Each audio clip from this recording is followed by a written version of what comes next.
This is one of the greatest fighters in the history of mixed martial arts. And like I said at the top, dare I say, in the conversation for greatest martial artists ever. Not mixed martial artists ever.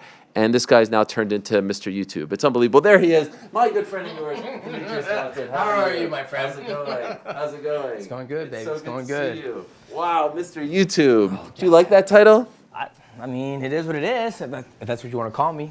You're killing it. Thanks, man. Thank you for doing this. You're doing shows out here as well. Yeah, just one show. We're gonna do the Mighty Cast. We have Izzy coming in. Oh, whoa. Are you out scooping me? No, not at all. Okay. We've been trying to get Izzy for a very long time, and he said he wanted to do it in person. That's his thing. And so we're like, okay, well, we can, try to arrange around your time.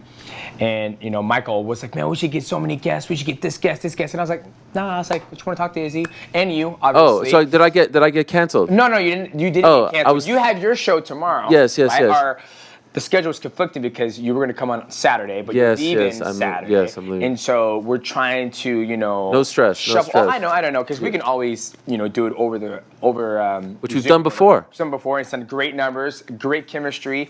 So, but Izzy wants to do it live in person. He's got so much stuff going on. So I was like, just let us know when works best for you, right? And granted, he's in a different time zone. He's coming here now, so we'll see what happens. But that's what our goal is, to get Izzy. Are you going to UFC 300? No. Why not? Because I didn't come to Vegas for that. What did you come to Vegas for? My dad lives here. It's his birthday today. Oh, happy birthday. Wow, I feel horrible that I'm taking you away from your dad. No, his ass is with his wife. She's getting an extraction with her tooth. Okay, wow. It's my dad's birthday, and it's my son's birthday on Monday. And we're like, hey, where do you want to go? He goes, I want to go to Vegas. I was like, oh, let's go to Vegas and celebrate my dad's birthday and your birthday. It just so happened that UFC 300 is happening, and there's all these all these athletes coming in, and I got a chance to actually work out with Aljo. So it just worked out, just landed on this week. One of the things that I love to talk about is like, oh, it's UFC 300, or it's the 30th anniversary of the UFC, or it's some kind of milestone. As a big NBA fan, they do this all the time. Top 50 players, top 75 players. Like, I would love if they brought out the top 30 fighters and had you all, and I would include you obviously in that list, and celebrated you and feted you, and you would sit there. Why isn't this not happening? Why, like, you should be there on Saturday. And maybe you don't want to be there, but at least the invitation should be extended. I'm sure I'm still good with some people in the UFC, some of the people who work through, who help the show run and be amazing. And I'm sure if I wanted to go, I could go. Right? I can buy a ticket and go if I wanted to go. But buy a ticket? Sit in the front fucking row, man. Come on. You fucking open the cage door if you want. Nah. You sit on Bruce Buffer's lap. Nah. I'm sure if I wanted to go, I could go. But like I said, I came in town for my dad's birthday, my son's birthday, and it just happened to fall on this event. Do you like this card? I like it. It's a good card. Absolutely. I think there's is it worthy? Because this was the big debate. Is it 300 worthy? Is it worthy of the number? Is it the greatest card of all time? I want to say you know what? It's stacked from top to bottom. I just did my final prediction on the Mighty Game on YouTube. Go ahead, pick that up right now, ladies and gentlemen. Is it out? It's out right now. Okay, I just did that. I mean, the Figueiredo fight, the Aljo won 145, Max taking on Justin Gaethje, the BMF. I mean, Charles taking on Armand. I mean, the list just goes on. And these are all fights that I'm actually genuinely, I care about. Like, I'm actually invested into it, right? Like, when I went on this journey of covering not just MMA, but just sports in general and fighting, I only cover the sports that I wake up and I'm like, oh, that's a sick fight. That's a sick matchup, Not just UFC. You look at one championship. You got John Haggerty taking on Super League. They just made that matchup. Mikey Misimichi taking on Gabriel Souza. Then you go to Karate Combat. You got Luke Rocco taking on Joe Schilling. I believe that's his name. And then you go to, you got Haney taking on Garcia. You got Nate Diaz taking on Jorge Masvidal. It's a great time. It's a great time, and those are the fights that interest me. And if it interests me, I'm gonna cover it, right? So, but I think this card is good, and there's part of me where it's like, when I look back at UFC 100, the thing that pops in my mind is GSP versus Thiago Alves, Brock Lesnar taking on Frank Mir, and then other than that, there's nothing that really comes to my mind. So I would say UFC 300 probably trumps UFC 100, to be honest with you. As I sit here and I'm thinking about it, UFC 200, I think you had Daniel Cormier taking on Anderson Silva. That was an interesting matchup. But the original was DC Jones. DC Jones. That was the plan. trouble, Yeah, whatnot. 3 days before. 3 days before, so that was kind of a little interesting, but it was still good It was fight. incredible. You had the card was amazing. Yeah, Misha and Amanda. Home. Max No, Holloway Amanda. Oh, Amanda, that's Yeah. right. You had Max Holloway taking on Jose Aldo, right? No, Frankie Edgar. Frankie Edgar. You cover this sport or what? Jesus Christ. No, I'm kidding. Boys, I just got here, okay? I just got in this spotlight. Gegard Mousasi was on the early prelims. Okay, TJ Dillashaw, Cain Velasquez was Yep. the first fight of the main card. Yeah, baby. Katz Ngannou, Juliana Pena. I think when you look at the time, like the era of the UFC, those were the biggest stars. You look at UFC 300. The names on this card are one of the biggest names in mixed martial arts right now, right? Because you can't UFC 400. Who are going to be the big stars in UFC 400, UFC 500, 600, whatever it may be? You got fucking Prime over there. Good for you guys. My kids love it. I think it's a great card. Okay, so what is the one fight or even like a storyline going into this one that you are most interested in? Probably the Cody and Aljo. Those are the ones. Cody Garbrandt. Okay, so Cody you're Garbrandt. picking two. Those are the two ones Yeah. I'm interested in, yeah. Cody Garbrandt against Davidson Figueiredo at 135. Aljo moving up 145 Cater. Why do you pick those two? So let's start with the Cody one. The Cody one's an interesting one because you have Cody, he went down to 125.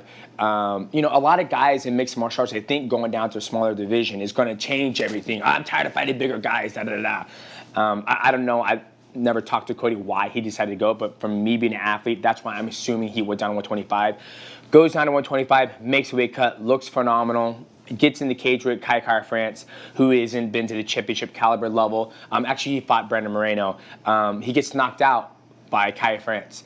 Then he goes back up to 135. He has, I believe, 2 fights or 1 fight at back 130. I remember he fought one gentleman. Yes. I think he had 2, but one of them... I think it was 2. I think it was 2, but he's back up there now. Rob Font? Did he fight? No, that's Figueiredo that fought Rob Font. Figueiredo fought Rob Yes. Font. So he's back at 135, right? But he went down to 125, got knocked out. Now he's back at 135. He's won his 2 fights. One of them, he exchanged a little bit. He got rocked, and Brian Kelleher was one. Yeah, Brian Kelleher was one, and then he started wrestling, right? Now you have Figueiredo. He was at 125. Massive weight cut for him to make 125. Yeah. He was a champion there, had back and forth with Brandon. Now he's going up to 135. He looked good. At 135 gets Rob Font.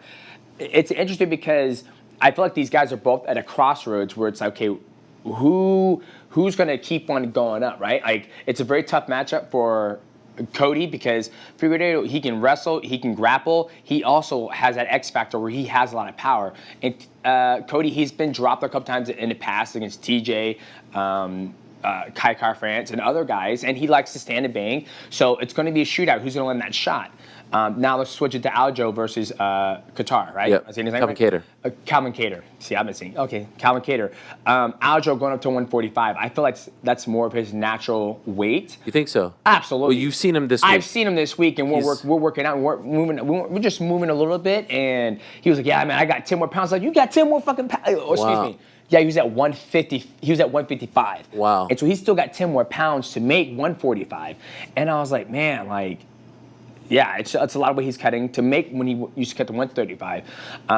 But he's looking good. But he's going up to 145, trying a new different division. He's been a champion 135. He got knocked out by Sugar Sean O'Malley, but he's given his teammate Merab an opportunity to fight for the belt, right? I really enjoy and appreciate the love they have for each other. It's like, I've been a champion. I've defended it. I'm going to give my boy Merab an opportunity. He deserves that title shot. I'm going to go to 145 where I'm going to take on, bigger guys. And it's going to be a harder division for him to, make his way. But I'm super excited to see how he does that. So those 2 fights are obviously non-title fights. Yep. You have the 2 title fights at the top, and you also have this title fight. Yep. As a purist, as like, how do you feel about this? It's funny. I sit here and I laugh about it because the only way you can fight for this belt if you're chosen to fight for this belt. Yeah, it's not a meritocracy. Yeah, it's not like you have to work your way up. Yeah. You have to be chosen to fight for this belt, and I believe the belt's actually like legit platinum or something like that. It's like a $40,000 belt. So I think it's kind of cool. And I saw what Islam said. Michael Wandsworth, very talented producer, by the way. Yes, the man. Is he here, by the way? He's on the way right now from Vegas. Okay. He said, hey, we got to post this to keep the juices flowing for the Mighty Cast. Where Islam says, it's a meaningless belt. right? Like I don't disagree. I mean, I understand and I don't, right? Like, so, I mean, we can go down this rabbit hole, which do a little bit, we'll go touch our toes in it. At the end of the day, we're athletes and we're fighting for money, right? That's I mean, Prize fighters. Prize fighters, right? Once you've won the belt and you defended it, okay, next goal in mind is to, set records, level title defenses, whatever it may be, but to make as much money as possible. So who knows what the stipulation is for him to fight for the BMF? What they say, Mike Holloway wants you to fight Justin Gaethje. We're going to give you, I don't know, $750,000, $1 million to fight for the BMF. I'm just throwing numbers out. I have no idea what they said. And it'd be opportunity for you to fight for a belt that you have to be chosen to fight for, right? It's just going to add to his legacy if Max and Justin win it, right? Justin Gaethje hasn't become the undisputed lightweight champion of the world. He's been the interim champion of the world, correct? He has been the undisputed. So I told Max Holloway, as my good friend Joseph Benavidez said, he can be the George Washington of this belt. He can be the first ever baddest motherfucker and the undisputed featherweight champion of the world. Nobody has been both at the same time. You know what I mean? Yeah. So I think at the end of the day, it's prize fighting. It's fun. It's a fun fight. Why not? Okay, fair enough. Can I ask you if this is an accurate assessment? Is Zhang Weili the closest we've seen to Demetrious Johnson in female form? She reminds me a little bit of you. Is that a good take or a bad take? I don't want to say it's a good or a bad. I think the one I would say is Valentina Shevchenko. Closer because I feel like, she's always gotten better. She's been one of the champions when I watch her fight. She's always getting better. Because I feel like, she'll beat everybody on the feet, right? And then she fights a wrestler. Then you see her throwing the wrestler, submitting the wrestler. And I felt like in my style of fighting, it's like, I fought Kyoji Horiguchi.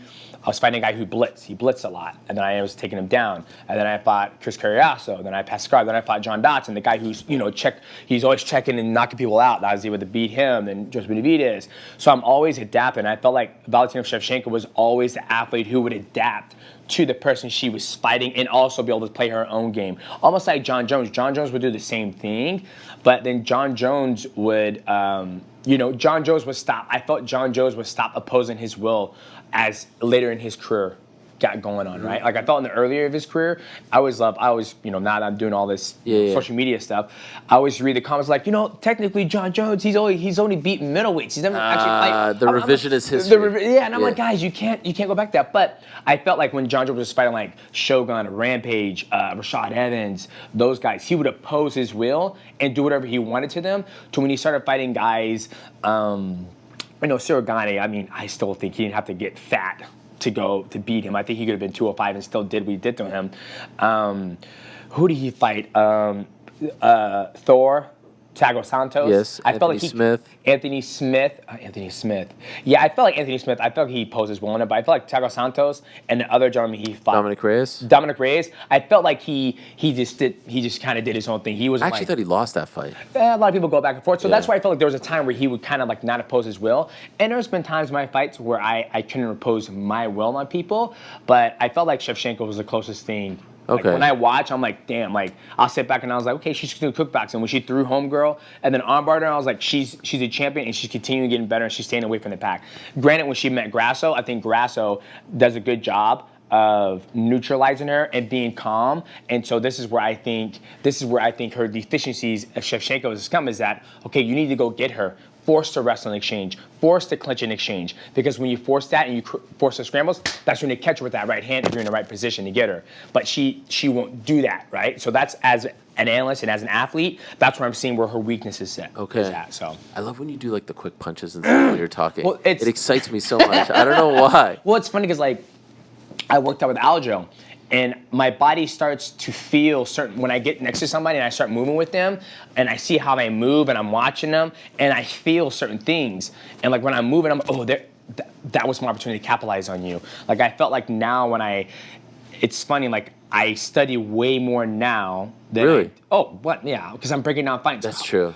When I was in the midst of me, training and competing, and I'm still competing, but you know, I'm more focused on breaking down stuff, Right. building my brand. I see so much, and I see what people do well, and I see what people do wrong, and I see what I do well, and I see what I do wrong too. And then now I'm fascinated by testing my curriculum when I get to train with people. And so when I went to Aljo and trained with him a little bit, and his teammate Dennis, I was training stuff and I was testing my curriculum, and I was like, yes, the void is true, and I'm mastering it. And it's like I'm moving, and I'm like, pop, pop, pop, and I'm like, oh, I would have. My body told me the right hand was there because you were out of position, and I would have gone on you, right? So, Gosh, so fascinating. Yeah. And so there you are on a random Sunday. On a random Sunday, in front of, this blows me away. Here you are, arguably the greatest of all time as far as mixed martial arts is concerned. Decorated champion, 11 defenses, were the king. I mean, you built that division, and it's like a random. How many people do you think were there in Florida at that venue? At the venue itself? Yeah. Oh, I mean, I would say a good maybe. I'll say 2,000, 3,000, maybe more, because I mean it's a very big premier IBJJF.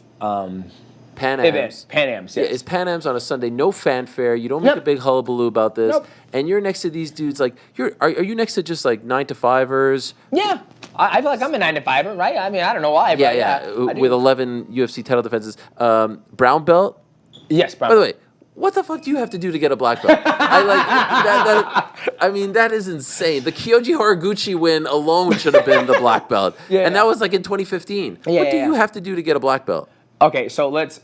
How do you want to answer this question? Want to answer the black belt first, or you want to answer? Okay, I have so many questions about this. Okay. Side note: black belt. Okay. How are you not a black belt? So in Brazilian Jiu-Jitsu, you have no gi and gi, right? And with my professor, when you're in an IBJJF rules, right, you have to have a certain amount of years under a belt. So when I was competing in mixed martial arts, my professor Bibiano Fernandez, he would belt me. And he goes, hey, you're a brown belt now. He goes, in order for you to get your black belt, you need to go back and compete in Brazilian Jiu-Jitsu in the gi, right? He goes, I'm not going to give you a black belt. Wow. He goes, unless you win some tournaments, right? Wow. Not everyone's like this. Not everybody's like this, right? Some dudes are knocking people out and getting a black belt. Exactly, right? And for me, I don't want to be handing something. I don't want to be handed something if I truly didn't work for it, right? Like, you know, now I've been focusing more in grappling in the gi. So, you know, I know my worm, I know my squid, I know my lasso, I know all my different guards, and I'm still continuing to learn in the gi, right? And so it's a difference. And then once, you know, if I wanted to get my black belt like handed to me, then I would have to win Adults Worlds, which is 18 to 30-year-old, and you have to get points. Now, if you're a black belt, you have to get points in order to get into that tournament. But I could have gone there as a brown belt and competed with the 18 to 30-year-old gentleman, and if I would have won that tournament, then I would have got my black belt. But there are stipulations that you have to go through if you want to go underneath the IBJJF policy and rule sets, right? So yeah, could I, after I submitted Kyoji Horiguchi, could I got my black belt? Yeah, I'm sure of it, right? But am I truly a black belt? Like, this is me always struggling with this. Like, if somebody has a black belt, are you truly a black belt, right? I'm not going to argue with their professor if they truly, right? So it's a very. Do you think you are a black belt? I've grappled with other black belts, and it's a different level. Really? Oh, it's a fucking different level. Now, is this MMA black belts or like who I'm talking about. Oh, I've submitted black belts before, right? But I mean, when I grapple with Bibiano Fernandez in the gi, it's like. But he's like super high level. I don't care. I don't care. That's my mindset. I don't care, right? It's like, if I'm a black belt, I should be able to compete with him in a gi at that level, right? And I can't. So for me, my mindset, this is what I think makes me so good as an athlete and as a martial artist, is that that's a level that I'm trying to reach, right? That's what I want to reach. I've already reached the highest level of mixed martial arts. I've done that already. And I've done it for 6 years straight. Now it's like, can I reach the highest level at a black belt and go win some big tournaments? Not training full time like those guys are, right? Like, a lot of people are like, oh man, you're training all the time. I was like, dude, I train like Tuesdays and Thursdays and Friday open mat, and that's about it in the gi jiu-jitsu, because I'm busy with the kids, I'm working out, I'm building the YouTube, I'm traveling to LA, working on the zone. I'm doing so much going on. So, but yeah, that's what are you doing with the zone? Oh, we got a brand new show called Run It Up. I'm basically the combat analyst for that show. With the zone? Yeah. That's huge. Yeah. When did this happen? I just filmed the first 2 episodes 2 weeks ago. Is it just you? No, it's me and 2 of my other hosts. Master, that's his biological name, his name. And I believe the female is Rachel. She's a basketball player. And what do you do? We sit there and talk about the fights. Oh, and the basketball player and the master know about, like, talk about MMA? Everything. We all have our specialty. I feel like Master kind of runs the ship. Okay. Right? And then Rachel, she's about basketball. Master knows a little bit of everything. Is this out yet? It's coming out the 17th of April. So for Haney and Garcia? Yep. You guys talk about that? Right there, okay. Yeah. Yes, sir. By the way, what do you think of Ryan Garcia at the moment? You know, like I said, I said you guys know. I'm sorry that we're going all over the place, but there's so much I want to ask you about. You're fine, dude. Garcia, you know what? I just feel, this is a good conversation to segue. So when it comes to boxing, I feel like in boxing, it's very rare you get to see the 2 biggest stars actually fight each other. There's so many different weight classes. We just saw Garcia fight Gervonta Davis. He got knocked out, and then I saw Garcia fight again. Now he's taking on Haney. So I think this matchup is going to be good. I don't know where Garcia's head is at, with all the stipulation to him, his mental health. As a fighter, you see this, are you concerned, or do you think he's just trying to sell a fight? I don't know. You don't know? It's hard to say. It's hard to say, right? Yeah. Like, if I'm in his, I always imagine myself, if I was in his position and Matt was, my head coach, I know Matt would you're not fighting. Not like you're not fighting. I don't care how much money's on the line. You're not fighting. You're not. It's just too much. It's just too much. You need to get things at home okay, and you need to get your mind correct before we even start training. Has that conversation ever happened with you? You're obviously. No. Matt. I've always been, I remember I won the title. I was like, I gotta go home, pressure wash the fence, HOA's on my ass, and you're like, and I seen you at the Yeah, it was amazing. So no, I've always been a down-to-earth guy, I feel like. I've always, I showed up, collect a check, go home, do my thing. Did you even go to after parties and stuff? Yeah, when I got paid too, yeah, absolutely. Okay, but you didn't just go for fun? No, I didn't go for fun. I mean, after I get done fighting, I just cut to 125. I step in a cage at 138, probably get out of there like maybe 135, and then, usually piss and blood from the knee battles. And until I'm like, I don't feel like drinking alcohol, but rather wait till I get home to be able to celebrate, right? And what does that feel like, to piss blood? You just pee. Does it sting? No. No? No, it's like cranberry juice. You ever eat beets? Sure, yeah. Same way. You just pee. Like, I'm bleeding. How often would that happen? When I cut to 125, it happened a lot more. Now that I fight at 135, it doesn't happen that much. Like when I fought Adriano, no. When I fought him the second time, when I fought Rate, no. So, no. Okay. And I just think it's from the trauma. You're just fighting. Sure. The knee battle, everything. Okay, so I went so far down. Back to Florida. Why do you do this? So you competed in the Because I want to. That's it. Because I want to. You don't get paid. Don't get paid. No one is asking you to do this. No one's asking me. It's something I want to do. You want to do this? What you have to pay to join? Yep. How much? I think it's $150. Oh my God. See, for me, I feel like a true martial artist. Like I feel like my goal is when everything's done and said and the dust is settled, and they look back on the history books of like who was a true martial artist, right? Even you look at Charles Oliveira, there's times of him competing in the gi, submitting people, right? He doesn't do it anymore. Even look at Bibiano Fernandez. He just won PANS, and he took 17 years off of competing in the gi. And he's been one of the best in mixed martial arts, dream champion, the longest reigning champion, won championship. So I want to be able to, when people are like, damn, man, Demetrious Johnson is one of the best ever fucking do it. And I'm like, yeah, he did very good in mixed martial arts. You look at Izzy Adesanya, same thing. He did his thing in kickboxing, and now he's in MMA. And I feel like this is a totally different spectrum. It just changes the whole dynamic of it, where my background's in wrestling and I came into mixed martial arts. People see me as one of the greatest of all time. And then I throw myself, I don't go into no-gi, I go into gi, because I feel like in the gi, it takes away all my athletic ability and my speed. Because you can grab me. You grab me, I have to deal with your grips. And after I deal with your grips, then I have to pass. Right? Yeah. So where in no-gi, I just move and I just roll my wrist, you lost it, right? And I feel like the no-gi right now, when I watch it, it's a leg battle. Like I feel like everybody's going for legs. It's like heel hook, and heel hook is, in my eyes, it can just ruin your career. Right. Because you're tearing the ACL and all that stuff. Like Mikey Musumeci did it to a gentleman in one championship, tore homeboy's whole legs. I'm like, I was like, it's fucking stupid. I was like, that guy just ruined his career. Right. He could have tapped, right? But still, it's a move that's going to take you out for 9 months if it's done correctly. And I was like, he'll never fight again. He'll never make another paycheck. And then his career is over. So I was like, why would I put myself in a position where if somebody can heel hook me? And the thing about heel hook from my experience is that when it happens, it's too late. Like, it's like you're fighting it and it goes, it's done, right? So for me, that's what I see when I watch, no-gi. It's all angle locks. It's all leg locks. Where I feel like in the gi, it's more of dealing with the grips and all that stuff. And I just find it's a hard problem to solve, and I like solving hard problems. So I saw on your YouTube channel, everyone go check it out on the Mighty Gaming YouTube channel. Yes, thank you. You competed in 2 different Yeah. competitions. I gotta ask. Okay, so of course you win. Yep. You win the brown belt, Masters 2. Masters 2, yep. Brown belt Masters 2. I admit I'm not as well versed in this world. So how it goes, so I'll give it to everybody. So when you hit 30 years old in IBJJF or in grappling in the gi, you're considered old, right? So when you hit 30 to 35 is Masters 1. You will compete against people who are Masters 1. Then 35 to 40, Masters 2, so forth, so forth, so forth. Right? Okay. Like Alex Davis. So it goes in chunks of 5? Goes to chunks of 5s, I believe, Okay. right? So Bibiano competing in Masters 3. Got right? it. Okay.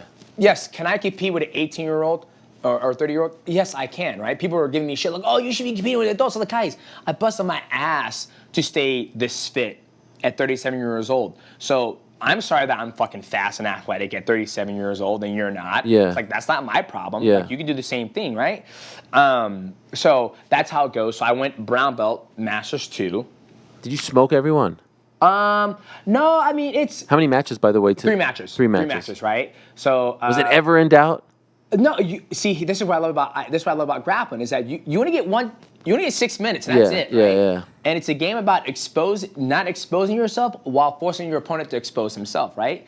Because there's points to it. So let's say I get a takedown, right? That's 2 points. Okay. Now I have to pass his guard, and hold him. That gives me 3 more points. Wow. So let's say I take him down, and then I'm in his guard, and he's doing, let's say he's doing lasso guard. I get caught up in lasso, which happened last year. He sweeps me. He's got 2 points, and then now it's tied. Now let's say he passes my guard, he holds me. That's 3 points. He gets 5 points, so it's down 5-2. I would have to sweep him. That gives me 2, and I would also have to pass my guard. So let's say I sweeped him, and I land in half guard. I only get 2 points. Even though I passed guard, there was no guard to be passed. So it's a game that you have to play. So when I went with the first guy, he pulled guard immediately. And so I'm like, okay, he pulled guard. I have to pass his guard to get my points. So I'm constantly passing guard. He's going deep half. He's trying to elevate me. And then I didn't pass his guard. He got back to his feet. Then I did takedown. I got 2. So it's a game. That Are you? I'm doing this in my mind. Yes. Come on. Is there a scoreboard? There's a scoreboard. I don't got time to look at that shit. Wow. My boys do it all the time. My boys are like this. I'm like, stop looking at the fucking clock. Stop. Just go. Just fight. How many people are scoring, by the way? Is it just one guy? It's a ref. He's keeping score. He's just doing okay. Yes. And you're doing the math in your head. Yeah. And you could keep up with it. Yeah. Oh golly. But I love it. But my whole focus is to fight. Like my game in the gi is to fight. Like I want to. My mindset is like I'm gonna fuck your game up. Like I don't care what your game is. I'm gonna like. That's like my game. Where Bibiano's like DJ. He goes, I want you to go down and do a takedown. And then I want you to cook the beans, and then you can do whatever you want. Give me 4 points, do whatever you want. So I was like, so my final match, I was going against the guy, and he pushed me away. So I couldn't do a high crotch, I couldn't do arm drag. I had to pull guard.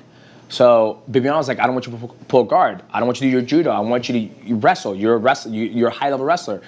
And my main professor, Professor Yan at Grapple Club, he's done judo for 15 years at the national level.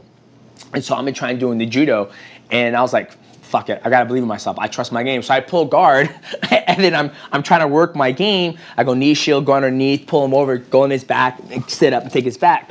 And so this is so good, by the way. And I was like, here we go, boys, and then I'm going, and Bibiano was like, because if you go like this, there's no points. You have to do here Oh. You got that hooks in, you get 4 points, you get the back. So he's like, oh, look, I'm tired of hooks. I am, man. Don't worry about me. I got him.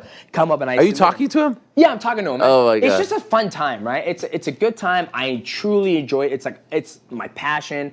I love it. And what's the weight when you're doing the brown belt masters too? So I walk around. So I haven't gone on. I've said this in the record, but I'll say it on your show. So after I fought Adriano last year in May, after I got done, I was with the kids, and I was like, okay, I think I'm gonna try grappling. I'm gonna do an IBJJF, and the weight class is 141 and 154. Huge jump. But when you do jiu-jitsu, you have to weigh in, then you go and fight. There is no, I weigh in, I get 24 hours to rehydrate. Yeah. So I was like, I'm not cutting to 138, and I walk around 142 at this time. I was like, I'm not cutting to 140, 138, wearing the gi, then jumping the scale. I was like, I'm not fucking doing that. I was like, that's just stupid. I was like, if somebody beats me because they're bigger, that's fine. I'm not worried about it. So I was like, okay, I'm gonna put on weight. So I started eating. My wife helped me with the diet. So I started eating massive meals, like 7 ounces of protein every single meal that I can get each time I'd eat lunch, dinner, sometimes breakfast. And so I blew up to 150, and I was like, okay, this is my natural weight. I feel strong and good. So now I compete at 150. I weigh in at 152. So yeah, 152, 154. Okay, so that's the weight class. 154, yes. Okay, Featherweight. Featherweight is 154. Mm-hmm. Weird. Yep. Not like. There's light feather, which is 141. Okay. Yeah. But then you go in the open weight class, and this footage is nuts, man. Like you're legit going up against guys who are over 200 pounds. Yep. This is 3 matches as well? This was 4. 4? You made it to the finals? Yeah, so what do you remember the weights of the guys that you went up against? So the first guy, so people, to give them context, this is more about mixed martial arts, but for people out there who don't know it's about fascinating. IBJJF. So in IBJJF, when you win a tournament, you have the opportunity to sign up for the open weight, right? So you have to win your rank, your division, and then you get the opportunity to do it. And so all the time I see all these guys, Miki Galboa, all the best jiu-jitsu practitioners at the big tournaments, Worlds, IBJJF, Europeans, all that stuff. I see them wearing 2 golds. They're wearing it. I'm on Instagram in bed like this with my wife. I'm like, everybody's got 2 fucking gold. Yeah. I always get one. And I was like, I fucking wanted 2 gold, right? So I was like, I told myself, I was like, all right, we get through this tournament, my bracket, healthy, I'm gonna sign for open. I don't give a shit who's in it, right? And you can only do that if you win. If you win, or if it's like top 3. Got it. Okay. Right? And so I was like, I'm gonna do it. So the thing that I don't like about it is that you have to wait till everybody else is done. So it's a 3-hour delay. And so I was like, I told Bibiano, I was like, Bibiano, can I do it? He goes, I told my Professor Yano, I was like, hey, I want to do it. He goes, okay. He goes, I just don't want you to get hurt. And I was like, I go with big guys all the time. And so he was like, okay. He goes, just be careful. I was, all right, sounds good. And this was after the tournament. I was like, baby, I think I'm gonna do, open. And then Bibiano was like, well, DJ, I don't know. And he goes, let me ask Lucas. Lucas is another one of my friends, coaches. He goes, Lucas, what do you think? He goes, why do you want to do it? I was like, I want to challenge myself. He goes, okay, you do it. You want to challenge yourself? I be with you every step of the way. So I was all right. I signed up. Lucas goes, I'll be back here to coach you. Then next year, I'm sitting there waiting. And then somebody goes, all right, you're going to get the super heavyweight division champ. I was like, what the fuck's that mean? And it was like, my coach said, he goes, you get the super heavyweight. Don't stop moving. And then you're sitting in the pin and you're waiting. And I'm like, Demetrious, you're up. I'm like, okay. Then I turn around, I'm like, that's him. They're like, I was like, holy fuck, he's big. I was like, come on, Michael, let's go. And we ran. And how big is this guy? He said he was 250. He was 6'3", 250, wow. Something like that. So that was a good time. And you beat him? Yeah. How hard was that? I think the hardest thing is, like, when he grabbed me and he was swinging me, like, just the jolt of that. And I was like, this is probably what it feels like when a fucking bear gets a hold of a baby lamb, to be honest with you. Like, my eyes were like, holy, like, it woke me up. And then for me, my game, I feel things. When I felt him do something, I was like, go now. Like, I felt it and I did my outside single, grabbed it, and then I knew, it's funny, people are like, oh, you should have just, at the gym, I was like, man, if I was him, I would have pushed your head down. I was like, you can't do that. And they're like, why? And I was like, because he's balancing. He has no post over here. So I was running the pipe this way, and then once I was ready, then I ran that way. It's a basic Barca guard. I did that. And then when I took him down, people don't understand. If you get a takedown, in MMA, it's like, oh, he got taken down. And the guy gets back up. That's not a takedown, right? A takedown is like, I take you down, I secure the position for 3 to 5 seconds, then that's a takedown. Right? So let's say I take you down and it's using a scramble, and let's say I take you down, you get up, you're moving, boom. That's not a takedown, right? So in the gi, I took him down, and he was trying to elevate me, and I was just trying to land on him to get my 2. And then for me, I want to submit. Like it's built in my DNA from Matt, where it's like you submit, you don't wait, you just submit, fight and force the submission. So I'm sitting there waiting, looking, and then when it's my favorite submission, the bow and arrow. I was like, I'm fucking hit it. What's the worst that happen? You'll end up on top of me, and I get my black ass back up and try again. And I hit the bow and arrow. And what is the bow and arrow? Bow and arrow is where you grab the lapel on this side, you pull it, and you jump through, and you grab his leg, you roll through, and you basically extend them, and then cuts off the blood. Crazy. So you did submit him? Yeah, I did. Yeah. The big boy. Yes. And, okay, so that's match 1. Match 1. Then match 2 was against another guy. I ended up beating him. Size? What do we? He was taller than me. I'm not sure. I can't remember. Above 200 as well? I would probably say he was probably 185. Maybe. Okay. I don't know. Yeah. I didn't submit him. I beat him. I was trying to submit him, but I couldn't get it. And then I did a third one. These 2 were teammates. He almost submitted me with a fucking baseball choke. Damn. But he didn't get it. And if I was gonna go, I was gonna put my knee on his face and actually fight it. But once I passed his guard, it was like I was way ahead in the score. Then I got to the champion. This was the heavyweight champion who won his division, and he did a good job of like extending me and keeping me close, and then he ended up getting me in the triangle, and I got submitted. And that's the first time I've ever been submitted in any competition. Wow. And do you know his name? What was his name? It's on the YouTube channel. Okay. I don't know his name. But he ended up beating me, and I was beating him too. I was like, God fucking damn! I was so mad because I won't move, and I did a fake guard pull and ran the pipe and took him down, and I just couldn't pass his guard. And then there was a part of me that's like, man, I should, because my game is I pull guard, because half of the time when I'm in the gym training, everybody's bigger than me, so I have a great guard. And sweeping people and all that stuff, but he got me, and it was a good time, and my son was there, and I'm trying to teach my son like how do you battle losses, right? I was like, you don't throw fits, like I said, the jiu-jitsu documentary is like the only person who's not going to lose is the person who stops competing. It's a fact. Right? Like the more you compete, the more opportunity for you to lose goes up significantly higher. And so I told my son, like, dude, I'm not injured, I'm healthy, I had a good time, and I get to go home. So there's no part of you, the competitor in you, that is annoyed that you don't have that photo with the 2 gold medals? No, don't get started. Because now I know the next time I do it, but it's a goal. If I get it when I'm 65, I get it. So are you going to keep doing that? And by the way, do I need to fix his mic? Yeah. Oh, my bad, baby. You got so excited. That's the passion. You're not going to have a guest this passionate on this show. No, I love it. I love it. Is he doing it the right way?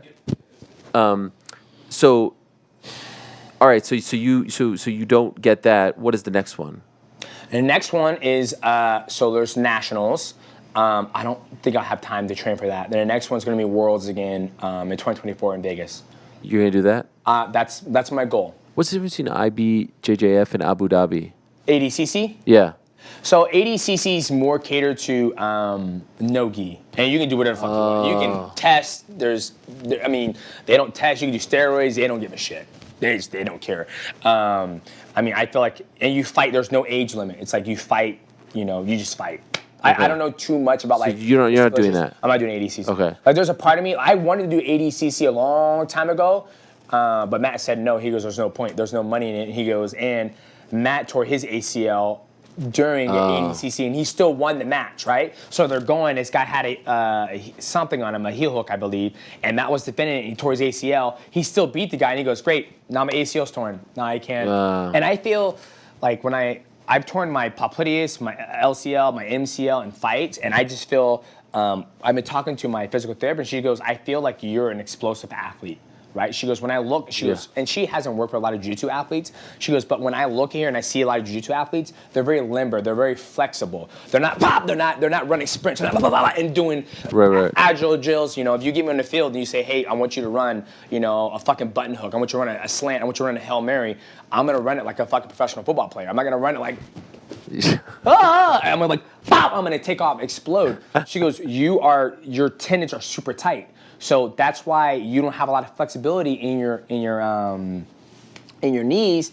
And so I feel it's the same thing with Matt. Like, he doesn't have a lot of flexibility in his knees and he tore his ACL. So I wanted to do it a long time ago when I was in the MMA career. Matt goes, there ain't no money there. He goes, you're making way more money beating people up in MMA than in ADCC. IBJJF, do they test? From what I hear, they do test. Well, yes. Did you get tested? No, I did not get tested. Oh. What do you mean? What'd you hear? So they didn't test you? Yeah. So from what I've heard, they test adults from 18 to 30, and they do random drug testing and all that stuff. So, but they want to come test me, I'd be more happy. What about some of these promotions that are doing grappling matches? Like I know Karate Combat is doing it. One Championship is doing it. Like I said, are you interested in that? You know what? I'm more interested in the gi. I don't really care for no gi. Like one of these dudes, like if I'm Karate Combat and DJ wants to do this, I don't know if you can. Can you even do that? I don't think I can. Okay, so if I'm one championship, and DJ only wants to do this, I let you do it in the gi, no? Yeah, I mean you could. You just gotta find the right matchup. I just think they have to figure out my pay. Right. You know, when I do IBJJF, I'm doing it for the love of it. I'm doing it for fun. Like, I don't have to do IBJJF, right? And so for me, when it comes to those stipulations, it becomes a business. Right? And when it becomes a business, I don't think I'm going to lower my value. Okay. Right? So, and I've been offered to do 80XC too, which is the Abu Dhabi Championship, the grappling one. And they offered me, they said, hey, we'd love for you to come out here and grapple. And I was like, oh, you know, right now, I mean, I'm under contract still with One Championship. And One Championship has no gi, which I'm not interested in no gi. I'm more interested in any gi. Okay. And and then here's the thing, I don't want One Championship just to make a gi division just for me. Like, if it's part of your guys' brand of focusing on gi, all right, let's do it, right? But if it's not, don't do it just because of me, right? That's just how I feel. Right. Have they reached out to try to... Yeah, we've had talks. They wanted they actually were talking about me doing a grappling match with Mike and Misimichi and Nogi. Yeah. We just couldn't come to terms with the financial side of it. And then, you know, me and Chachi talked about doing a super fight with me and Mike and Misimichi. And I was like, guys, I'm not interested. A super fight meaning MMA? MMA, yeah. I was like, I'm just not interested. I was like, this doesn't interest me. I was like, I'm not too concerned about mixed martial arts right now. Right. Like, what gets me, like, seriously, when I'm going through Instagram and I'm looking at all the champions with their UFC belt, their One Championship belt, the double belts and all that stuff, I'm like, I don't want that. Yeah. When I'm going through IBJJF and I see these motherfuckers winning their division and their open division and 2 gold, I want that. Yeah. That's what I want. Because you did that already. Yeah, but you did the other one. Yeah. Right? And the thing is funny is, like, can I go back and fight? Yeah, yes, I can. Absolutely. Right? But there's something that's pulling me from, like, that once, like I said, I woke up that morning and I see it all the time and I was like, I want double gold, man. Yeah. And it's also gone. It's like, it's not like you get, you know, even when, like, you know, in the One Championship or even the 80XC and the Karate Combat, it's one match and you're done.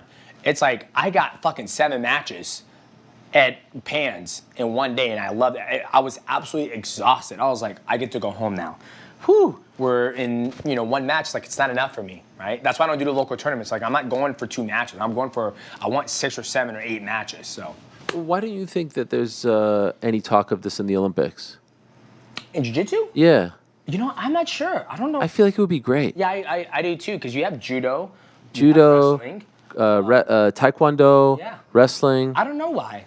Don't you think it would be great? I think it'd be great. I think the gi grapplers need to get paid more money. I think a lot of those. I mean, they do, right? Yeah, I think gi needs to be on bigger stages. Me personally. How do you decide what you cover on your channel? What interests me and what the fans want. Because there are sometimes you go like, you had one take, I love you. Yep. Anthony Joshua beat Francis Ngannou in MMA. This is top 5 worst takes by top 5 greatest fighters. So, it's funny you say that. Okay, we'll talk about that. I know his coach is coming too. And here's. Oh, but that's right. I forgot about that. Yeah. So here's my thing. You guys could debate it. Well, we could if you wanted to, right? But why? Explain. When I'm watching the fight when they just fought, I'm watching it.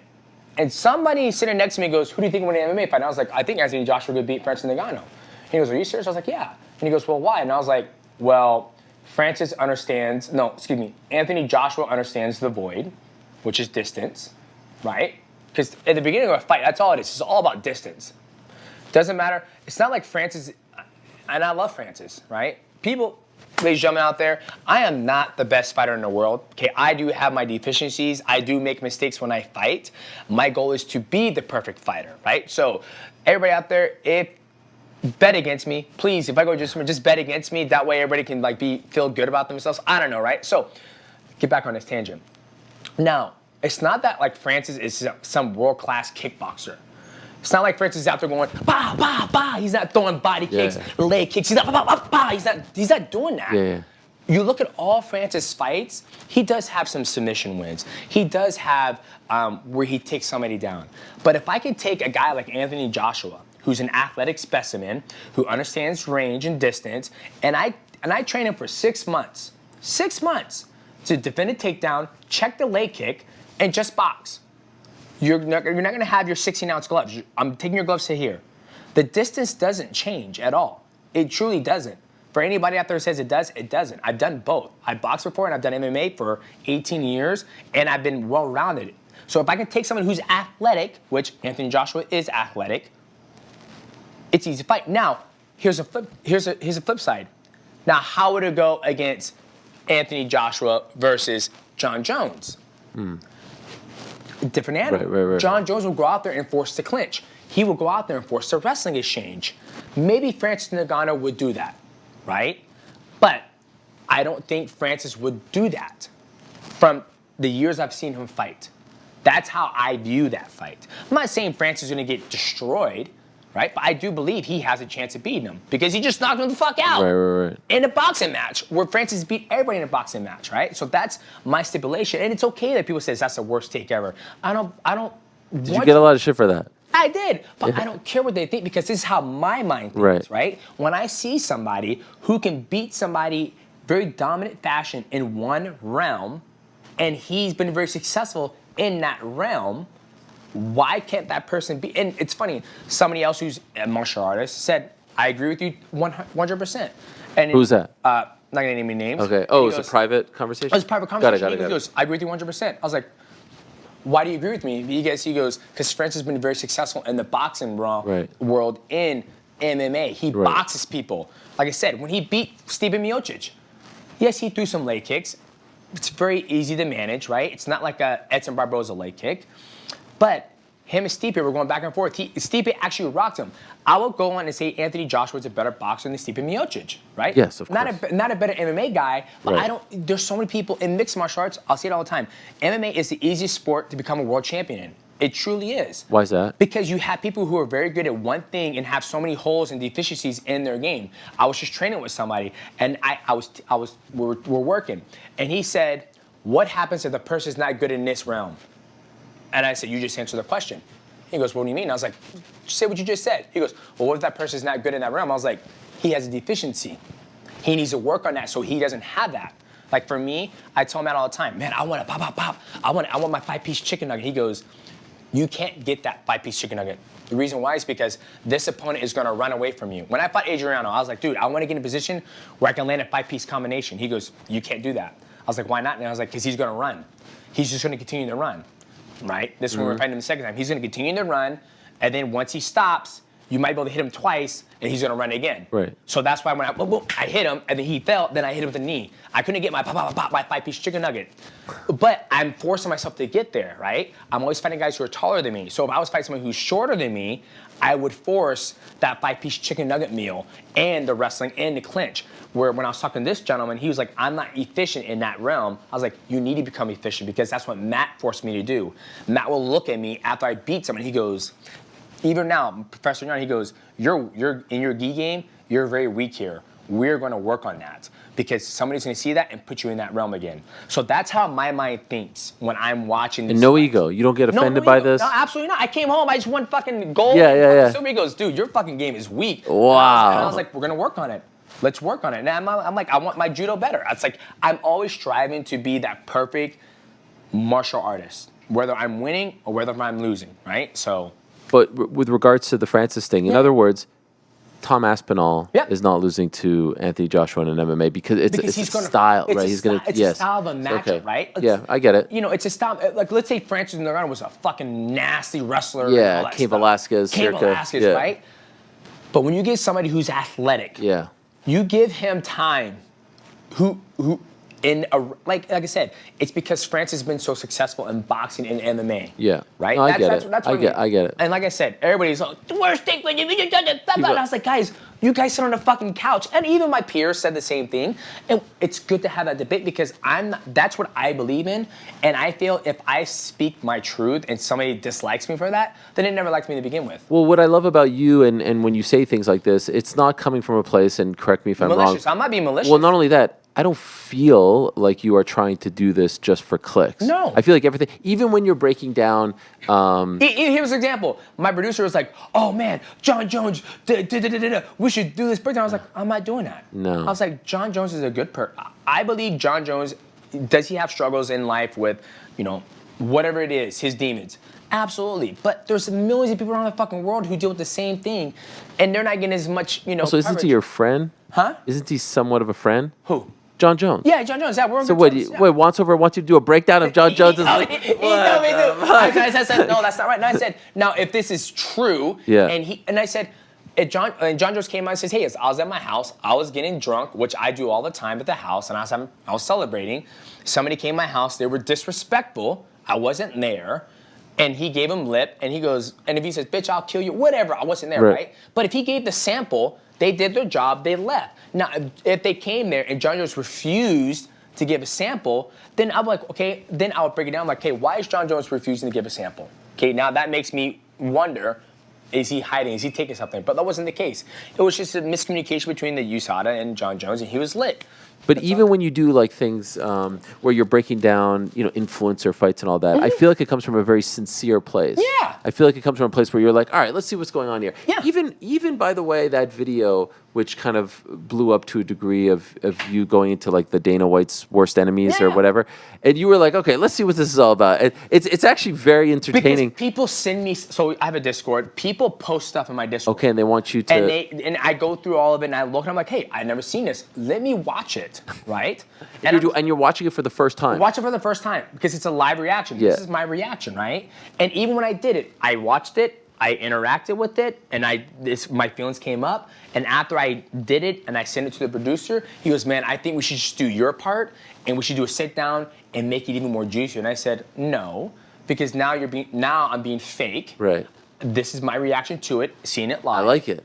And I also want to give my reaction to the T Wood, the Tito Ortiz, and the Francis, right? And I was a big fan. I told, Dana White, Francis think there's some big money out there for him to get, and look at him now, right? Yeah. So, I just do it live. It was great because then you're like, what did CM Punk make? And you're looking at that. It wasn't true.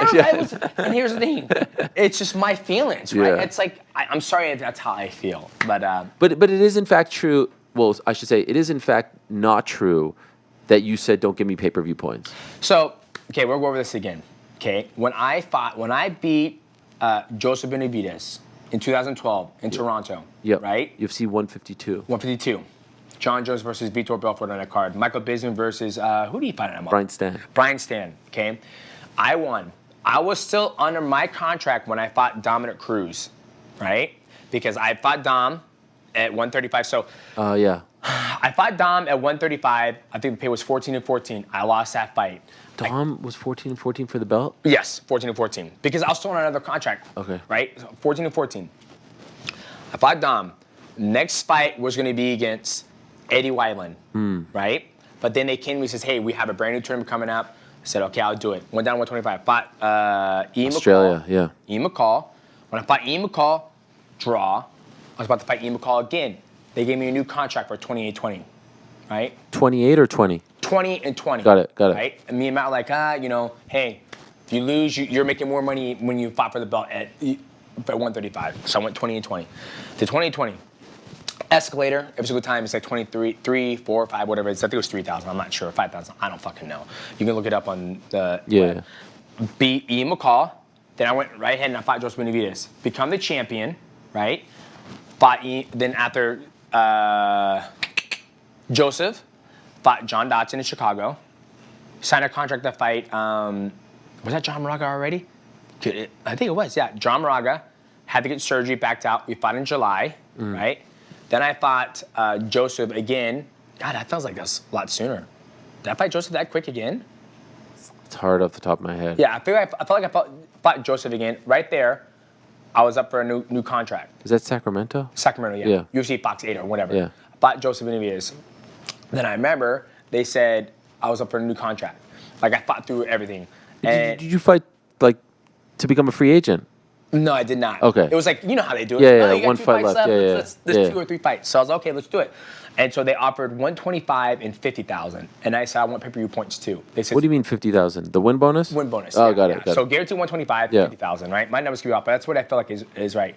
And I said, I want pay-per-view points too. And they said, we don't give it to flyweights. I was like, okay. Just like a blank. I mean, there was no flyweight division. It's not like There was no. Yeah. It was we don't give it to flyweight. So I was like, okay, right? So then I went on and I beat Joseph. Then after I beat Joseph, then I went and fought Kyoto Horiguchi, John Dodson, da-da-da-da-da. Did you ask why, by the way? No. All right. Somebody said they just want to see bigger men. They want to see bigger men fight. Yeah. Right? And so then I fought. Then we butted heads because what happened? They were doing the Ultimate Fighter show, right? They already planned that before I was about to fight Henry Cejudo. Once again, I'm streaming on Twitch. Somebody goes, "Hey, what do you think about? This shit we've already done before, right? Yeah. But we haven't had a lot of newcomers in the sport." So they go, I'm playing video games on Twitch, and they go, "Hey, did you hear about the Ultimate Fighter thing?" I'm like, "What are you talking about?" They're like, "Oh, they're doing a division based around you, and you'll fight the winner of all these champions." I was like, "That's fucking stupid." Right? I did a live on. Yeah, I remember. Dan White calls me the next day. He goes, "You dumbass, you did this interview, blah, blah, blah." And I was like, "What the fuck are you talking about?" He goes, "You did interview shit." And I was like, "No, I didn't." And he goes, here's the link. Let me send it to you. I said, "Okay." He sends me the link. I said, "I'll call you back." He goes, "Yeah, call me back. I have to read it." I read it. It goes, that was Bloody Elbow. God bless Bloody Elbow. They're always dropping dumb shit. It goes, Demetrious Johnson finds out live on Twitch about the Ultimate Fighter, right? Yeah. Called Dana Max. "Hey, Dana." It's like, he goes, "You read it?" I was like, "Yeah, I did. Did you read it?" He goes, "Yeah." He goes, I was like, read the first paragraph. He goes, "I found out live on Twitch." He goes, "So you're telling me nobody called and told you?" I was like, "No."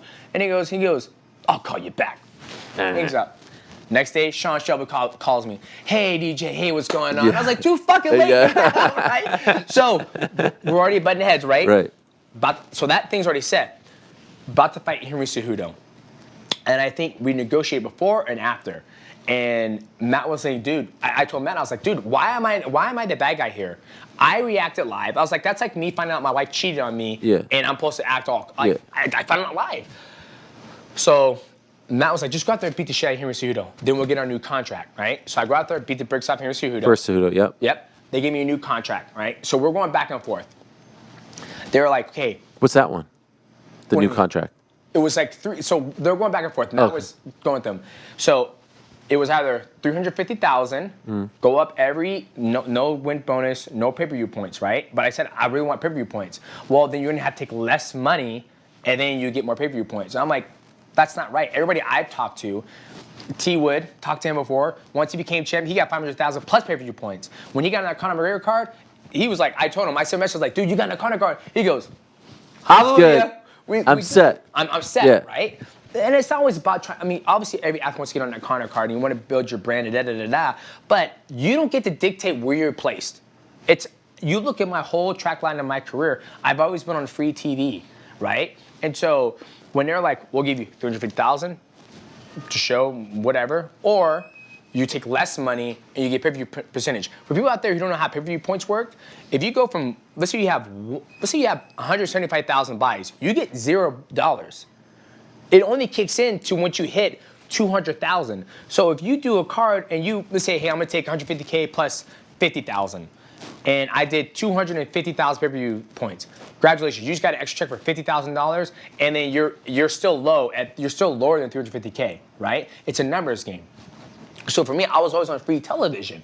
So why would I, gamble when I don't have the choices to be like, if they're like, hey, you get to pick what card you want to be on, you get pay-per-view points. Then yeah, everybody else said, yeah, I'll when you have the biggest stars online, Right. we'll all jump on that card and we'll fucking run it to the bank. But that's not how it works. You even asked, I had Max Holloway on the podcast. He goes, dude, they told me I was gonna get a title shot. It didn't happen. And brother, I don't even care about it. It is what it is. So that's why I do the BM. It's like you're not in control. A lot of the fans out there think you're in control of what's being done or whatnot, but you're truly not, right? So, do you have regrets when you look back? Like, no, absolutely. Is there any point where you're like, I should have been harder on this front. I should have zigged when I zagged. No, because I felt hindsight's 20/20, of course. Of course, yeah. I think I wish I was more open about how I am as my personality. Oh my God. But I also feel like I was so focused on winning and being the best, and yeah. It's one of the great joys of my life to see you turn into this fan favorite now. I know, right? When all those years we had all those conversations and you would give us nothing, Yeah. you wouldn't even swear. Yeah. Now you drop F-bombs off the right. Like, it's crazy Yeah. when you're not a prize fighter that you're and obviously there's a reason to show it now. You have Yeah. the channel and everything, but like, But I've always been this way. I know. I've always been you didn't this way. show it. I just didn't show it. It's like I show up here to do it. Did anyone tell you to show it? Did anyone try to? It's always funny, Matt. I'm like, man, he goes, man, I think you need to show them more personality. And I was like, nah, I'm just going there and fight. I'm going to fight because Did the UFC ever try to get you to show more? no. I mean, we've had conversations. Like, I remember it was like the UFC 197. I think it was fighting John Dotson again. And I was like, 97, I think you fought Cejudo. Cejudo. Yeah. So it was probably UFC 181. I don't know which one it was. They showed me the trailer leading up to it, and I was like, okay, guys, this looks good and stuff, but why is he kicking my ass the whole time? I know, like, we need to show that you're beatable, so people want to tune in to watch you fight. But yeah, like, with everything done and said, with the whole UFC and my whole thing, like, for me, I have no ill will. Like, do I wish I would have made a lot more money? 1,000%, right? But at the same time, what happened has happened. I look forward. I look to the future. The past is the past. And when all these things get brought up about, pay-per-view points and all that stuff, and Dana's going to say something, da-da-da-da. If you look at my track record of me lying, you look at his track record of lying, I think, a blind man could tell who's telling the truth or not, right? Or a deaf man could tell who's telling the truth. But, if it is what it is, right? Yeah. No, I don't feel like you have any animosity. No animosity, right? Like, people are like, hey, how come you didn't get pay-per-view points? I'm like, well, this is what happened. Yeah. It's what happened. When you see these new guys get in the Hall of Fame and you're not, I'm not worried about it. If it comes, it comes. how are you not in the Hall of Fame? It fucking drives me nuts, man. It drives me nuts. Well, I'm still active.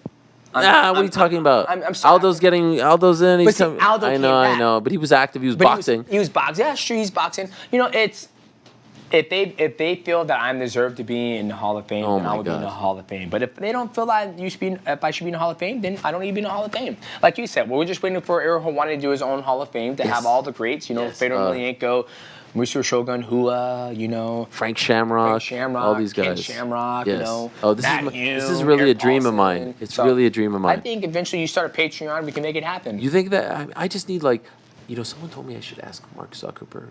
You should. He loves He's a big MMA. fan of MMA. Yeah. You see him at the fights too, and I think you'll have a lot of people backing you on that because there's so many great mixed martial. I mean, Bibiano Fernandez. I mean, there's so many guys who never stepped foot inside of the octagon who paved the way for mixed martial arts. Yeah, this has been so much fun. Thank you for doing this. Absolutely. So Mighty Gaming. What do you have planned? You have Izzy. I had Izzy. Are you doing a watch a thing on? I'm gonna watch it. Do you do it live or do you do it after the fact? I do it after the fact. Okay. I don't do it live. You don't do a lot of live, right? No. You don't want? Because I can't interact with. I feel like when I stream live on YouTube, I want to interact with the fans, and I feel the fans aren't getting all of me if I'm watching something, because typically when I'm breaking down fights, my eyes are tracking and my mind's going the whole time. Like, my wife, she always laughs when we watch fights together. She goes, "You don't talk." And I was like, "Yeah, because I'm analyzing the whole time. I'm not watching as a fan. Yeah. I'm analyzing. I'm like, oh wow, he did." Like, the other day I was watching Leon Edwards and I was like, Jesus Christ, he does everything so right. He understands the void, he understands the distance. And then it hit me. I was like, that's where you beat Leon right there. Or you beat Ilia Topuria. I was watching him. I was sitting there and just watching. I was like, that's where you beat him. And then I was like, where? And I was like, X, Y, and Z. Can't tell you. But yeah. Can I ask for one request Yeah. to be fulfilled? Let's get a little pro wrestling breakdowns. I know you like God. it. Your kids like you it. Fuck with the final boss. He goes, this is your turn. Yes. That shit was absolutely Can we get amazing. some? Why don't you react to WrestleMania? I was going to, but it's such a long match. So like, dude, you DJ reacting to that main event on Sunday. It's not bad. Get once over. It's not too late. It's only like 5 days old. It was wrestling is in its best stage right now. Isn't it like, great? It's all these fans get so mad at me when I talk about it. It's crazy. Here's the thing. Like, I feel like when you watch when I was a kid, and probably when you were a kid, you had like you had all of like you had the cool guy, and they would. It's like gangs. Yeah. You had DX. Wolfpack, NCW, WCW, New World Order. You have these gangs running around, and you see them disrespect each other. It was fun, right? Like Shawn Michaels, oh, what? I don't know, I just kicked Stan. Oh, I just kicked him. And then you had, there was one skit where they chopped the homeboy's penis off the turn. Oh, yeah, Val Venus. Yeah. So you had a lot of that, and then now you have The Rock coming back, where he was like, he's talking shit to the crowd. He was like, I came to Arizona, you guys are meth and crackheads. Yeah. Won't you go home and smoke some more crack if you smell? Yeah. And then, it's amazing. The Chicago, it was like, Chicago is perfect. You guys worry The Rock ain't saying too much. Well, I'm saying now, got your attention now, you pieces of shits. And he's whipping, it's amazing. And I hope they keep going with this path because, you look at the records, 14 sellouts. Yeah, I mean, they're on fire. Once WWE and the UFC connected, and they take the same type of like marketing and it's an unstoppable machine, man. But I love wrestling. So consider it.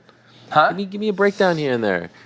In there? I mean, like Cody, okay. So no, you do it on your channel. I will one day. I will for the next big one. I was going to, man, but that fucking main event was so long. Like, and here's the thing: when you're breaking stuff down on YouTube, there's just a certain attention span you have to hit. Sure. Right? So I got a lot of shit because on and I'll let you go after this. Fine. On Monday, so I went to WrestleMania I saw. with my boys, and I got a lot of shit because on Monday I said, okay, I don't live in Philadelphia. I live 2 hours plus from Philadelphia. There were 72,000 people there. The time that it would take if you waited till the end, at least 90 minutes to get out of the stadium if you wait till the end. Yeah. I still had to drive home, and my kids still had to go to school on Monday. Yeah. So we left right before the main event started. Shit. Oh, they're like, never talk about wrestling again. This Why? guy. See, that's a It's like, problem. what? Why? But you don't understand. I would have I gone do the home at same like shit. 4 a.m. if I would have waited till the end. Come on, right, we know who fucking want to watch it. Yeah, YouTube. exactly. Like, and that's the It's thing. Like, crazy. It's like, hey, come on over here. There, here we go, we're gonna do this it. is great. I didn't realize you were here. Coach, how are you? How are you? Hey, go. Hey. Pleasure to meet you, man. Pleasure to meet you. Hey, first off, can we talk about his hair? Jesus Christ, look at it. Please have a my seat. God. Are you? Okay, you are. Okay, This is great. Okay, so. We were just talking about you. Yeah. Okay. So when I said that about Francis difference. Ngannou, how did you feel? I remember you. Okay, so listen. By the way, everyone. First off, congratulations on that fight. It was absolutely amazing. Can I just introduce him? Eric Nixick, 2023 Coach of the Year, Extreme Couture, the man. Hey. Great hairstyle, great haircut. It's amazing. Okay, go, please. This is great. Anytime anybody of your capacity says something about a fight, you have to look at it from different perspective. Absolutely. So so one of the guys, I just got off the phone with him actually, that I call regularly is Dean Thomas. No, yeah, Dean. Because Coach Dean will always give me the right, insightful thing that I need to hear, not what I want to hear. So when we get so caught up when you game plan or you do certain things, as I'm sure you would, you get tunnel vision and you get locked in on certain techniques and certain topics and certain this. But why does a sniper have somebody that sits next to him and looks at the entire environment? The sniper is focused on looking down the center of that scope. But then you have somebody that looks at the landscape. Are we getting flanked? There's this, there's that. So when you say something, I don't look at it as like, oh, that hurt my feelings. I look at it like, oh, we didn't check that box, or we didn't think about this, or we didn't add to that, or next time, that's a great point, we're gonna bring that up. So I think you have to set your ego aside is my point. I think the sport always has that like, oh, well, I know everything. No, you don't.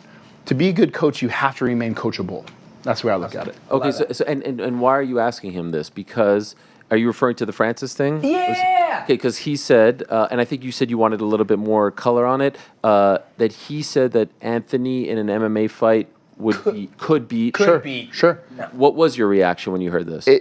My reaction is nothing. My reaction is, well, he sees something, well, what is it that he sees so I can learn from that and go, okay, we have to hide this hole, right? We have to cover this up. So what he's saying is, because the way Anthony got on Francis so fast off his striking reads, if 4-ounce gloves, that would be a problem. So what it tells me is, okay, where did we have our issues right away? Distance, covering distance, hands coming down, certain things like that that Francis may have gotten away from or away with in the Tyson Fury fight, that, credit to Ben Davison and that crew, they exploited.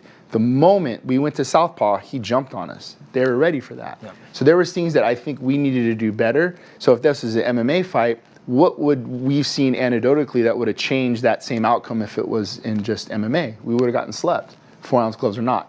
So it tells me, hey, well, we have to show the element of level change. We have to kick the lead leg out. We have to do other things to keep distance, cut the cage off, and then blast double that fucker and put him on his back. Then it's in our realm, you know? So what he's saying is absolutely true. Your thoughts? But the fact that he said that, and he's talking about the distance, and he changes, and they exploited one thing where Francis in his past, he's been able to be successful with that because somebody's not been able to exploit that, right? Mm-hmm. And for him, that's why he's coach of the year, because he sees that. He goes, ooh, I never thought about that. And he's flipped in that right there. This is where you know you have an amazing coach, and his mindset in the game is a higher level to where other people are like, no, that wouldn't happen. He was like, let me take a step back. Yeah. Let me think about that. Instead of everybody out there and all the fucking naysayers are like, oh no, you know what you're talking about. I was like, you guys, that's why you guys watch the sport. You watch great coaches like this bring amazing athletes to world championship level. And so for me to hear that, I'm happy to hear that, right? It's not a dig. It's like I'm seeing something. And I'm like, ooh. And he just said it. He can exploit that. They exploit it, and they saw it, and they jumped on it. And I'm just saying, let's say Francis, they never fought. Let's say they never fought before, right? And Anthony Joshua were to fight. And let's say Francis goes, I'm going to go southpaw on this motherfucker. In MMA, he goes southpaw. He goes, there's something. Ready for that. He wasn't ready for that, right? So, and I'm saying when Anthony Joshua, if they were to fight, this is all hypothetical, right? If they were to fight, the one thing Anthony Joshua hasn't been exposed to is the blast double and the kicks. So a good coach, they would watch Francis Ngannou's fights. Well, okay, we got to worry about his kicks.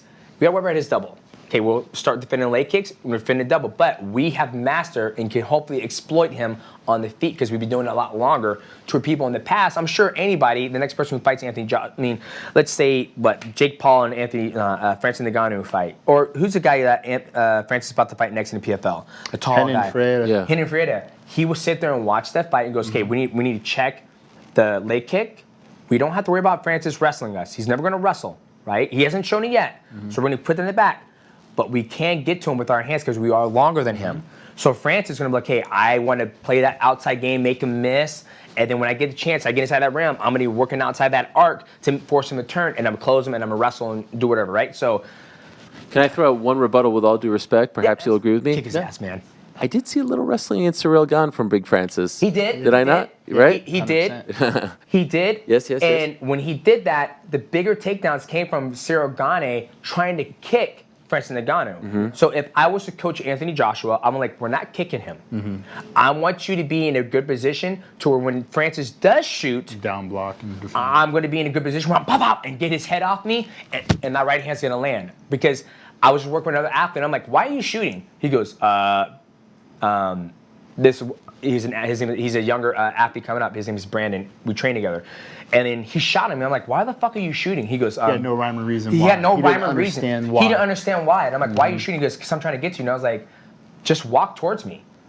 And he goes, well. We'll do that a lot, like just what he's saying. It becomes a nature of like, I'm panicking. Yep. Call it panic wrestle. Yep. So you put somebody in a position where they're like, what is their number one instinct? Is it to throw an overhand?